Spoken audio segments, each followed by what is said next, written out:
2 दिन तक गांव में खूब धूमधाम रही। बाजे बजे, गाना बजाना हुआ और रूपा रो धोकर विदा हो गई। मगर होरी को किसी ने घर से निकलते न देखा। ऐसा छिपा बैठा था जैसे मुंह में कालिख लगी हो। मालती के आ जाने से चहल पहल और बढ़ गई। दूसरे गांवों की स्त्रियां भी आ गईं। गोबर ने अपने शील स्नेह से सारे गांव को मुग्ध कर लिया है। ऐसा कोई घर न था जहां वह अपने मीठे व्यवहार की याद न छोड़ आया हो। भोला तो उसके पैरों पर गिर पड़े। उनकी स्त्री ने उसको पान खिलाए और 1 रुपया विदाई दी और उसका लखनऊ का पता भी पूछा। कभी लखनऊ आएगी तो उससे जरूर मिलेगी। अपने रुपए की उससे चर्चा न की। तीसरे दिन जब गोबर चलने लगा तो होरी ने धनिया के सामने आंखों में आंसू भरकर वह अपराध स्वीकार किया जो कई दिन से उसकी आत्मा को मथ रहा था, और रोकर बोला, बेटा, मैंने इस जमीन के मोह से पाप की गठरी सिर ला दी। न जाने भगवान मुझे इसका क्या दंड देंगे। गोबर जरा भी गर्म न हुआ। किसी प्रकार का रोष उसके मुंह पर न था। श्रद्धाभाव से बोला, इसमें अपराध की तो कोई बात नहीं है दादा। हाँ, राम सेवक के रुपए अदा कर देना चाहिए। आखिर तुम क्या करते हो? मैं किसी लायक नहीं। तुम्हारी खेती में उपज नहीं, कर्ज कहीं मिल नहीं सकता, 1 महीने के लिए भी घर में भोजन नहीं। ऐसी दशा में तुम और कर ही क्या सकते थे? जायदाद न बचाते तो रहते कहां? जब आदमी का कोई बस नहीं चलता तो अपने को तकदीर पर ही छोड़ देता है। न जाने ये धांधली कब तक चलती रहेगी। जिसे पेट की रोटी मैसर नहीं, उसके लिए मर्जाद और इज्जत सब ढोंग है। औरों की तरह तुमने भी दूसरों का गला दबाया होता, उनकी जमा मारी होती, तो तुम भी भले आदमी होते। तुमने कभी नीति को नहीं छोड़ा, यह उसी का दंड है। तुम्हारी जगह मैं होता तो या तो जेल में होता या फांसी पर गया होता। मुझसे यह कभी बर्दाश्त न होता कि मैं कमा कमा कर सबका घर भरूं और आप अपने बाल बच्चों के साथ मुंह में जाली लगाए बैठा रहूं। धनिया बहू को उसके साथ भेजने पर राजी न हुई। जुनिया का मन भी अभी कुछ दिन यहां रहने का था। तय हुआ कि गोबर अकेला ही जाए। दूसरे दिन प्रातःकाल गोबर सबसे विदा होकर लखनऊ चला। होरी उसे गांव के बाहर तक पहुंचाने आया। गोबर के प्रति इतना प्रेम उसे कभी न हुआ था। जब गोबर उसके चरणों पर झुका तो होरी रो पड़ा, मानो फिर उसे पुत्र के दर्शन न होंगे। उसकी आत्मा में उल्लास था, गर्व था, संकल्प था। पुन से यह श्रद्धा और स्नेह पाकर वह तेजवान हो गया है, विशाल हो गया है। कई दिन पहले उस पर जो अवसाद सा छा गया था, एक अंधकार सा, जहां वह अपना मार्ग भूल जाता था, वहां अब उत्साह है और प्रकाश है। रूपा अपनी ससुराल में खुश थी। जिस दशा में उसका बालपन बीता था, उसमें पैसा सबसे कीमती चीज थी। मन में कितनी साधें थीं, जो मन में ही घुट घुट कर रह गई थीं। वह अब उन्हें पूरा कर रही थी और रामसेवक अधेड़ होकर भी जवान हो गया था। रूपा के लिए वह पति था। उसके जवान, अधेड़ या बूढ़े होने से उसकी नारी भावना में कोई अंतर न आ सकता था। उसकी यह भावना पति के रंग रूप या उम्र पर आश्रित न थी। उसकी बुनियाद इससे बहुत गहरी थी, श्वेत परंपराओं की तह में, जो केवल किसी भूकंप से ही हिल सकती थी। उसका यौवन अपने ही में मस्त था। वह अपने ही लिए अपना बनाव सिंगार करती थी और आप ही खुश होती थी। रामसेवक के लिए उसका दूसरा रूप था। तब वह गृहिणी बन जाती थी, घर के कामकाज में लगी हुई। अपनी जवानी दिखाकर उसे लज्जा या चिंता में न डालना चाहती थी। किसी तरह की अपूर्णता का भाव उसके मन में न आता था।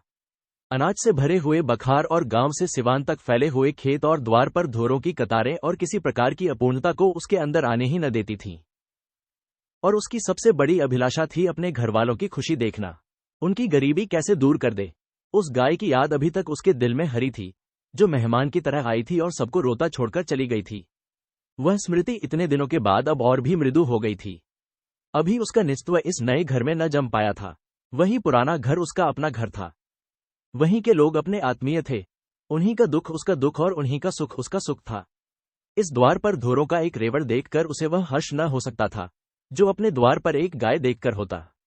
उसके दादा की यह लालसा कभी पूरी न हुई। जिस दिन वह गाय आई थी, उन्हें कितना उत्साह हुआ था, जैसे आकाश से कोई देवी आ गई हो। तब से फिर उन्हें इतनी समाई ही न हुई कि कोई दूसरी गाय लाते, पर वह जानती थी, आज भी वह लालसा होरी के मन में उतनी ही सजग है। अब कि यह जाएगी, तो साथ वह धौरी गाय जरूर लेती जाएगी। नहीं, अपने आदमी से क्यों न भेजवा दे। रामसेवक से पूछने की देर थी। मंजूरी हो गई, और दूसरे दिन एक अहीर के मार्फत रूपा ने गाय भेज दी। अहीर से कहा, दादा से कह देना, मंगल के दूध पीने के लिए भेजी है। होरी भी गाय लेने की फिक्र में था।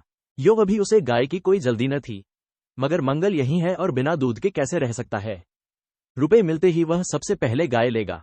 मंगल अब केवल उसका पोता नहीं है, केवल गोबर का बेटा नहीं है, मालती देवी का खिलौना भी है। उसका लालन पालन उसी तरह का होना चाहिए। मगर रुपए कहां से आए?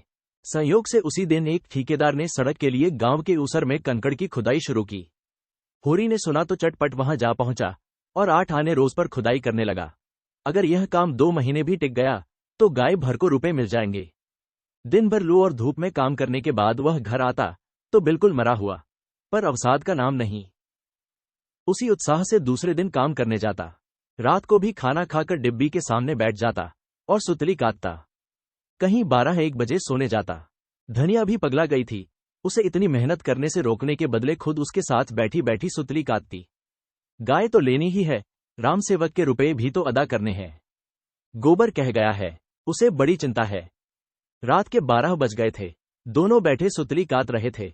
धनिया ने कहा, तुम्हें नींद आती हो तो जाके सो रहो, भोरे फिर तो काम करना है। होरी ने आसमान की ओर देखा, चला जाऊंगा, अभी तो 10 बजे होंगे, तू जा, सो रह। मैं तो दोपहर को क्षण भर पौड़ रहती हूं। उद्धरण। मैं भी चबेना करके पेड़ के नीचे सो लेता हूं। उद्धरण। बड़ी लू लगती होगी। उद्धरण। लू क्या लगेगी, अच्छी छां है। उद्धरण। मैं डरती हूं, कहीं तुम बीमार न पड़ जाओ। उद्धरण। चल, बीमार वह पड़ते हैं जिन्हें बीमार पड़ने की फुर्सत होती है। यहां तो ये धुन है कि अब की गोबर आए तो राम सेवक के आधे रुपए जमा रहें। कुछ वह भी लाएगा, बस इस साल इस ऋण से गला छूट जाए तो दूसरी जिंदगी हो। उद्धरण। गोबर की अब की बड़ी याद आती है, कितना सुशील हो गया है। चलती बेर पैरों पर गिर पड़ा। उद्धरण। मंगल वहां से आया तो कितना तैयार था, यहां आकर दुबला हो गया है। उद्धरण। वहां दूध मक्खन क्या नहीं पाता था, यहां रोटी मिल जाए वही बहुत है। ठेकेदार से रुपए मिले और गाय लाया। उद्धरण। गाय तो कभी आ गई होती, लेकिन तुम जब कहना मानो। अपनी खेती तो संभाले न संभलती थी, पुण्या का भार भी अपने सिर ले लिया। उद्धरण। क्या करता, अपना धर्म भी तो कुछ है। हीरा ने नालायकी की तो उसके बाल बच्चों को संभालने वाला तो कोई चाहिए ही था। कौन था मेरे सिवा, बता। मैं न मदद करता तो आज उनकी क्या गति होती, सोच। इतना सब करने पर भी तो मंगरू ने उस पर नालिश कर ही दी। उद्धरण। रुपए गाड़कर रखेगी तो क्या नालिश न होगी? क्या बकती है, खेती से पेट चल जाए यही बहुत है, गाड़कर कोई क्या रखेगा। उद्धरण। हीरा तो जैसे संसार ही से चला गया। उद्धरण। मेरा मन तो कहता है कि वह आवेगा, कभी न कभी जरूर। उद्धरण। दोनों सोए। होरी अंधेरे मुंह उठा तो देखता है कि हीरा सामने खड़ा है। बाल बड़े हुए, कपड़े तार तार, मुंह सूखा हुआ, देह में रक्त और मांस का नाम नहीं, जैसे कद भी छोटा हो गया है। दौड़कर होरी के कदमों पर गिर पड़ा। होरी ने उसे छाती से लगाकर कहा, तुम तो बिल्कुल घुल गए हीरा। कब आए? आज तुम्हारी बार बार याद आ रही थी। बीमार हो क्या? आज उसकी आंखों में वह हीरा न था जिसने उसकी जिंदगी तल्ख कर दी थी, बल्कि वह हीरा था जो बे माँ बाप का छोटा सा बालक था। बीच के ये 25-30 साल जैसे मिट गए, उनका कोई चिन्ह भी नहीं था। हीरा ने कुछ जवाब न दिया, खड़ा रो रहा था। होरी ने उसका हाथ पकड़कर गदगद कंठ से कहा, क्यों रोते हो भैया, आदमी से भूल चूल होती ही है। कहाँ रहा इतने दिन? हीरा कातर स्वर में बोला, कहाँ बताऊं दादा, बस यही समझ लो कि तुम्हारे दर्शन बदे थे, बच गया। हत्या सिर पर सवार थी। ऐसा लगता था कि वह गौ मेरे सामने खड़ी है, हरदम सोते जागते, कभी आंखों से ओझल न होती। मैं पागल हो गया और 5 साल पागल खाने में रहा। आज वहां से निकले 6 महीने हुए, मांगता खाता फिरता रहा। यहां आने की हिम्मत न पड़ती थी।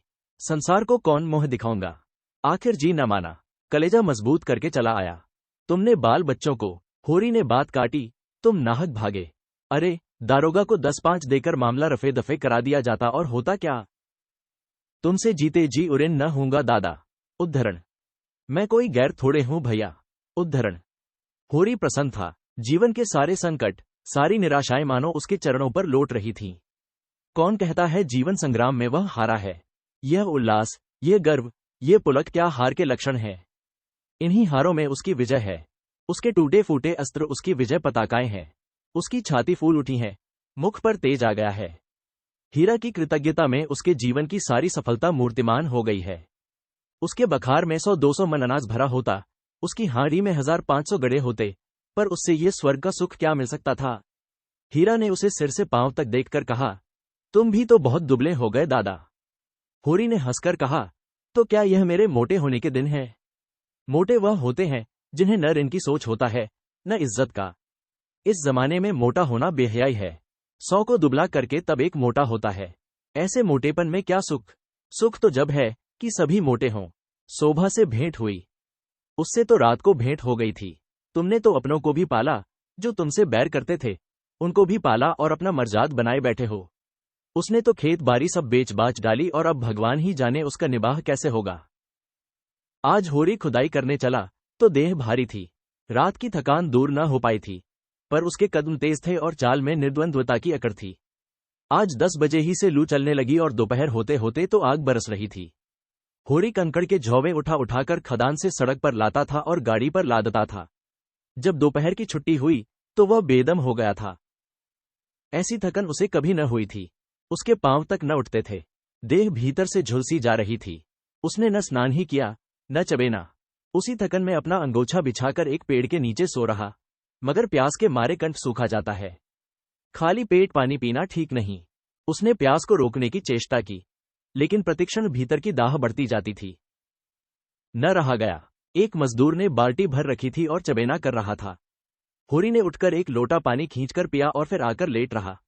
मगर आधा घंटे में उसे कै हो गई और चेहरे पर मुर्दनी सी छा गई। उस मजदूर ने कहा, कैसा जी है होरी भैया? होरी के सिर में चक्कर आ रहा था। बोला, कुछ नहीं, अच्छा हूं। ये कहते कहते उसे फिर कै हुई और हाथ पांव ठंडे होने लगे। ये सिर में चक्कर क्यों आ रहा है? आंखों के सामने जैसे अंधेरा छाया जाता है। उसकी आंखें बंद हो गईं और जीवन की सारी स्मृतियां सजीव होरुहों के हृदय पट पर आने लगी। लेकिन बेक्रम, आगे की पीछे, पीछे की आगे, स्वप्न चित्रों की भांति बेमेल, विकृत और असंबद्ध। वह सुखद बालपन आया जब वह गुल्लियां खेलता था और मां की गोद में सोता था। फिर देखा जैसे गोबर आया है और उसके पैरों पर गिर रहा है। फिर दृश्य बदला।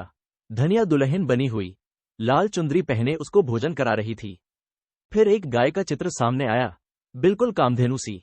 उसने उसका दूध दुहा और मंगल को पिला रहा था कि गाय एक देवी बन गई। और उसी मजदूर ने फिर पुकारा, दोपहरी ढल गई होरी, चलो झोवा उठाओ। होरी कुछ न बोला। उसके प्राण तो न जाने किस किस लोक में उड़ रहे थे। उसकी देह जल रही थी, हाथ पांव ठंडे हो रहे थे। लू लग गई थी। उसके घर आदमी दौड़ाया गया। 1 घंटा में धनिया दौड़ी हुई आ पहुंची। शोभा और हीरा पीछे पीछे खटोले की डोली बनाकर ला रहे थे। धनिया ने होरी की देह छुई तो उसका कलेजा सन से हो गया। मुख कांतिहीन हो गया था। कांपती हुई आवाज से बोली, कैसा जी है तुम्हारा? होरी ने अस्थिर आंखों से देखा और बोला, तुम आ गए गोबर। मैंने मंगल के लिए गाय ले ली है। वह खड़ी है, देखो। धनिया ने मौत की सूरत देखी थी। उसे पहचानती थी। उसे दबे पांव आते भी देखा था, आंधी की तरह भी देखा था। उसके सामने सास मरी, ससुर मरा, अपने 2 बालक मरे, गांव के 50 आदमी मरे। प्राण में एक धक्का सा लगा। वह आधार जिस पर जीवन टिका हुआ था जैसे खिसका जा रहा था। लेकिन नहीं, यह धैर्य का समय है। उसकी शंका निमूर है। लू लग गई है। उसी से अचेत हो गए हैं।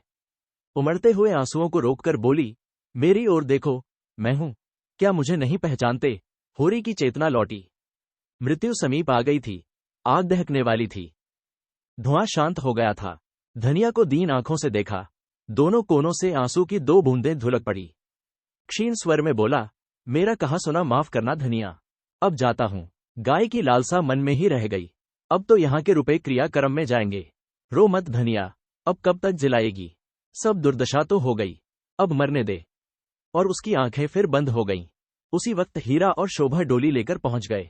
होरी को उठाकर डोली में लिटाया और गांव की ओर चले। गांव में यह खबर हवा की तरह फैल गई। सारा गांव जमा हो गया। होरी खाट पर पड़ा शायद सब कुछ देखता था, सब कुछ समझता था, पर जबान बंद हो गई थी। हाँ, उसकी आंखों से बहते हुए आंसू बतला रहे थे कि मोह का बंधन तोड़ना कितना कठिन हो रहा है। जो कुछ अपने से नहीं बन पड़ा, उसी के दुख का नाम तो मोह है। पाले हुए कर्तव्य और निपटाए हुए कामों का क्या मोह? मोह तो उन अनाथों को छोड़ जाने में है जिनके साथ हम अपना कर्तव्य न निभा सके, उन अधूरे मंसूबों में है जिन्हें हम न पूरा कर सके। मगर सब कुछ समझकर भी धनिया आशा की मिटती हुई छाया को पकड़े हुए थी। आंखों से आंसू गिर रहे थे, मगर यंत्र की भांति दौड़ दौड़कर कभी आम भूनकर पना बनाती, कभी होरी की देह में गेहूं की भूसी की मालिश करती। क्या करे, पैसे नहीं है, नहीं किसी को भेजकर डॉक्टर बुलाती।